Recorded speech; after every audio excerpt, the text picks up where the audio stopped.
ত্রয়োদশ জাতীয় সংসদ নির্বাচনে ঢাকা ১৫ আসনে বাংলাদেশ জামায়াতে ইসলামীর আমির ডক্টর শফিকুর রহমানের মনোনয়নপত্র বৈধ ঘোষণা করা হয়েছে।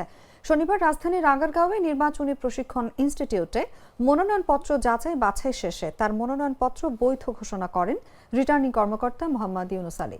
জামায়াত আমিরের জমা দেওয়া হলফনামা সহ প্রয়োজনীয় নথিপত্র যাচাই বাছাইয়ে কোনো ধরনের ত্রুটি পাননি রিটার্নিং কর্মকর্তা। এছাড়া তার বিরুদ্ধে কোনো অভিযোগও পাওয়া যায়নি। ফলে তার মনোনয়নপত্র গ্রহণ করে প্রার্থিতা বৈধ ঘোষণা করা হয়। তফসিল অনুযায়ী প্রার্থিতা প্রত্যাহারের শেষ দিন ২০ জানুয়ারি। চূড়ান্ত প্রার্থী তালিকা প্রকাশ করে ২১ জানুয়ারি দেওয়া হবে প্রতীক বরাদ্দ। নির্বাচনী প্রচারণা ২২ জানুয়ারি থেকে শুরু হয়ে চলবে ১০ ফেব্রুয়ারি পর্যন্ত। ১২ ফেব্রুয়ারি হবে ভোট গ্রহণ।